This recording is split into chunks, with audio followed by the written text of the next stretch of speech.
Heaven's Gate cult. Heaven's Gate cult. Heaven's Gate. Heaven's Gate.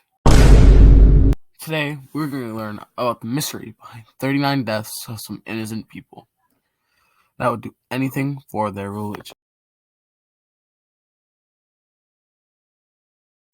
In 1974, Marshall Applewhite, aka Doe, along with Bonnie Nettles, aka T, started the Heaven's Gate. The Heaven's Gate gradually grew, but in the beginning there was not many members, so it was not that popular. So what did Heaven's Gate believe? Well, they believed that there were aliens or higher-ups. Historic U.S. events stated that they believed that they were going to be picked up by a spaceship approaching Earth behind the newly discovered comet Hale-Bopp. This spaceship, they believed, would take them to a place where they could go to reach the next level of human consciousness.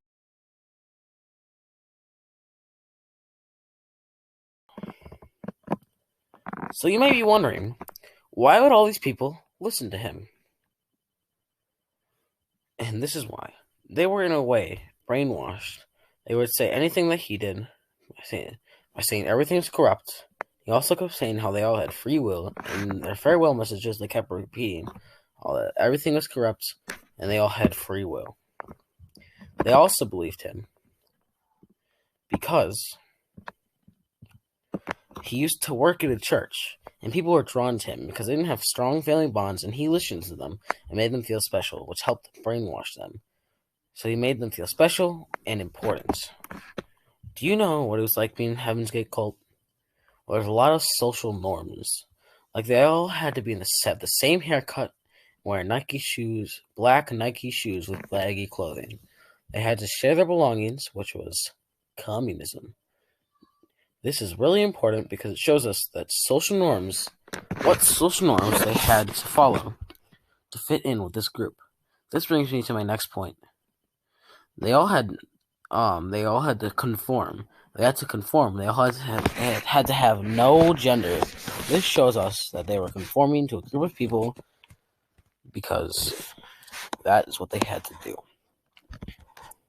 Another thing they're doing was abiding by Doe's laws with complete obedience because they thought he was the second coming of God. This is important because it shows us how they were brainwashed.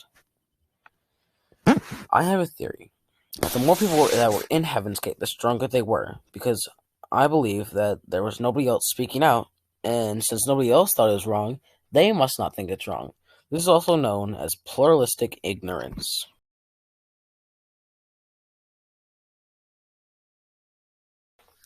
March 25th, 1997. Every member of the group records a video of their final words and goodbyes.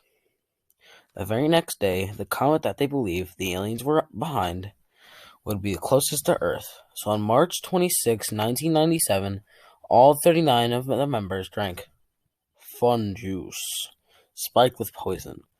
Then they all died. May they all rest in peace. So yeah, you might be thinking, how do other people in groups influence my thinking and behavior? I think that other people influence my thinking by telling me things like, you have an Android, and make that you should have an apple. This makes me want to have an apple because it's conformity. They want me to conform into their group and become like them. Another thing is when people say I'm trash at video games, which I am, but that makes me not want to play them and hurts my feelings because I'm sad. I think groups of streamers make it look fun to stream, so I want to do it because they're really helping me want to become a streamer. So that's going to be it for this presentation. Thank you guys for watching. This is actually a presentation for Ancient Humanities. And of course, I'll see you guys in the next one. Bye-bye.